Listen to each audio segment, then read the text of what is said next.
ওকে, good morning. চলো তাহলে আজকে আবার একটু পড়াশোনা শুরু করা যাক। কালকে আমরা কি পড়েছি, যে কত রকমের সেট হয়, finite set, infinite set, universal set, null set. ঠিক আছে, তো আজকে আমরা কিছু প্রবলেম সলভ করব, দেখব কি কোশ্চেন আমাদের করা হচ্ছে। তো ফার্স্ট যেটা বলছে, which of the following R example of null set. তার মানে এই যে কটা আমার কোশ্চেন আছে, এই কোশ্চেনের যে কটা সেট আছে, সেই সেটগুলো নাল সেট কিনা সেটা জানতে চেয়েছে। তাহলে ফার্স্ট কোশ্চেন আমরা দেখি, set of odd natural number divisible by two. এবার একটা জিনিস ভালো করে ভেবে দেখো, একটা নাম্বার যদি টু দিয়ে ডিভিজিবল হয়েই যায়, সে কি আর অড নাম্বার থাকে? সে তো ইভেন নাম্বার হয়ে যাচ্ছে, তাই না? তার মধ্যে টু দিয়ে যারা ডিভিজিবল হচ্ছে তারা সবাই ইভেন নাম্বার, তাহলে সেখানে কোনো অড নাম্বার নেই। তাহলে সেই যে একটা সেট হবে, সেই সেটের মধ্যে কোনো নাম্বারই থাকবে না। তার মানে এই যে সেটটা, এই সেটটা হবে নাল সেট। ফাই হয়ে গেল। পরের question, set of even prime number. ভালো করে ভেবে দেখো, প্রাইম নাম্বার কি কি হয়? 2, 3, 5, 7 অ্যান্ড সো অন, এভাবে চলছে।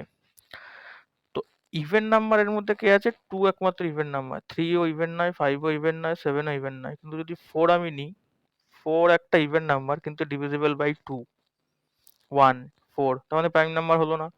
আমি যদি 6 নিই, 6 তো divisible by 2, 6 is divisible by 3, itself 6, divisible by 1, তার মানে এটাও প্রাইম নাম্বার নয়। তার মানে এই ইভেন প্রাইম নাম্বারের মধ্যে একটাই মাত্র প্রাইম নাম্বার আমরা যেটা পাচ্ছি, যেটা ইভেন, সেটা হচ্ছে 2। তার মানে যে ইভেন প্রাইম নাম্বারের যে সেটটা তৈরি হবে, তার মধ্যে একটা এলিমেন্ট থাকবে 2।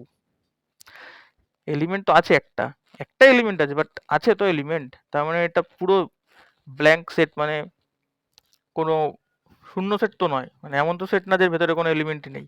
তাহলে এটা নাল সেট হবে না, নাল সেট হবে না। বোঝা গেল?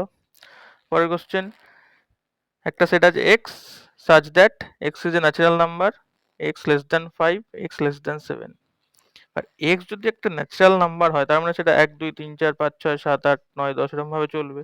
তো যে নাম্বারটা 5-এর থেকে ছোট, সে নাম্বারটা আবার 7-এর থেকে বড় থোড়ি হতে পারে। 5-এর থেকে ছোট কারা কারা হয়? ন্যাচারাল নাম্বার 5-এর থেকে ছোট কারা কারা হয়? 1, 2, 3, 4। আর 7-এর থেকে বড় কারা কারা হয়? 8, 9, 10 এরকম ভাবে চলবে। তাহলে এর মাঝখানে কোনো নাম্বার তো পাওয়াই যাচ্ছে না। তার মানে যে এই যে সেটটা, এই সেটটার মধ্যে আলটিমেটলি কোনো নাম্বার থাকবে না। তাহলে এটা হবে নাল সেট। তার মানে এটা হয়ে গেল নাল সেট, এটা নাল সেট নয়, এটাও আমার নাল সেট। পরের কোশ্চেন, পরের কোশ্চেন বলছে y is a point common to any two parallel lines। তো দুটো প্যারালাল লাইন আমি ড্র করলাম। তা ওয়াই বলছে এমন একটা পয়েন্ট যেটা দুটোর মধ্যেই থাকবে। তো এই দুটোর মধ্যেই যদি থেকে থাকে, এখানেও একটা পয়েন্ট আছে, এখানেও একটা পয়েন্ট আছে, দুটো পয়েন্ট সেম কখনো তৈরি হতে পারে? যদি প্যারালাল লাইন না হতো, তাহলে এই যে পয়েন্টটা হতো ইন্টারসেক্টিং পয়েন্ট, সেই পয়েন্টটা দুটো লাইনের উপরই থাকতো। তো এরকম প্যারালাল লাইনের উপরে এমন কোনো পয়েন্ট পাওয়াই যাবে না যে পয়েন্টটা কমন দুটো লাইনের উপরই থাকবে। সুতরাং এর মাঝখানে এরকম কোনো পয়েন্ট থাকতেই পারে না। তাহলে এই যে সেটটা হবে, এই সেটটার মধ্যে কোনো এলিমেন্টই থাকবে না। তাহলে এই সেটটাকে বলা হবে নাল সেট। কারণ এটাও একটা নাল সেট। আচ্ছা, এরপরে কি বলছে, which are finite or infinite. তার মানে এই যে সেটগুলো দেওয়া আছে পরপর নিচে, এই সেটগুলোকে বলতে হবে এগুলো ফাইনাইট সেট না ইনফাইনাইট সেট। তার প্রথমটা দিয়ে শুরু করা যাক, set of month of a year. তা একটা ইয়ারে কি কি মাস হতে পারে? জানুয়ারি, ফেব্রুয়ারি, মার্চ, এপ্রিল, মে, জুন, জুলাই, আগস্ট, সেপ্টেম্বর, অক্টোবর, নভেম্বর, ডিসেম্বর। তা একটা ইয়ারে 12খানা মান্থস আছে। তো আলটিমেটলি 12টা যেটা মান্থস আছে, সেটা 12 নাম্বারটা তো ফাইনাইট। আমরা তো কাউন্ট করে 12 অব্দি গুনতে পারছি, তাই না? তার মানে এর মধ্যে 12টাই অবজেক্ট থাকবে বা এলিমেন্ট থাকবে। তাহলে এই সেটটা হয়ে যাবে ফাইনাইট সেট।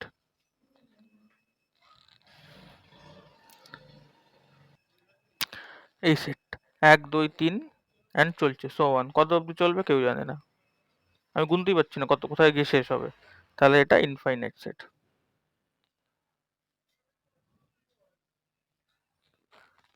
পরেরটা কি বলছে, 1, 2, 3 থেকে শুরু হয়ে 99, 100, 100 পর্যন্ত যাবে। মানে 1 থেকে 100 অব্দি যে সেট, তার মানে এর মধ্যে 100টা এলিমেন্ট আছে। আমরা তো গুনে শেষ করতে পারছি যে 100টাই এলিমেন্ট আছে। তাহলে এটা হয়ে যাবে ফাইনাইট সেট।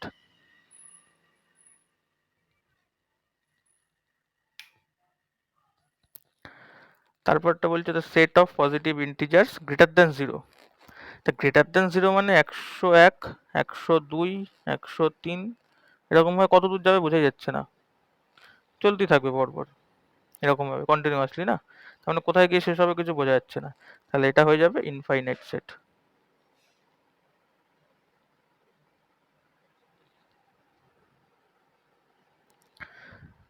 তারপরটা বলছে the set of prime numbers less than 99। তাহলে প্রাইম নাম্বার আমি পরপর লিখতে শুরু করব। প্রাইম নাম্বার শুরু হয় 2 থেকে, 2, 3, 5, 7 এভাবে কত অবধি চলবে আপ টু 99। তার মানে 2 থেকে শুরু করে 99 এর আগে অবধি যা প্রাইম নাম্বার আছে চলবে, তার মানে গুণে বলা যাবে কতগুলো আছে, তাই না? তাহলে এটা হয়ে যাচ্ছে ফাইনাইট সেট।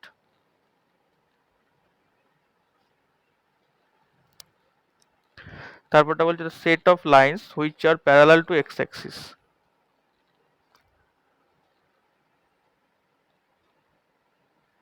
এটা আমার এক্স অ্যাক্সিস, এটা আমার ওয়াই অ্যাক্সিস।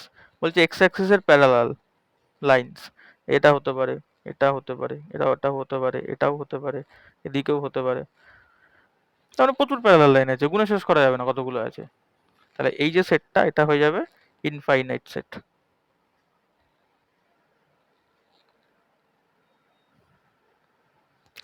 তারপরটা বলছে set of letters in English alphabet. English অ্যালফাবেটে কটা লেটার আছে, এ থেকে শুরু করে জেড অব্দি 26। তার মানে তো গোনা যাচ্ছে, কাউন্ট করা যাচ্ছে যে ওখানে 26টাই লেটার আছে, তাহলে এটা হয়ে যাবে ফাইনাইট সেট। বোঝা গেল?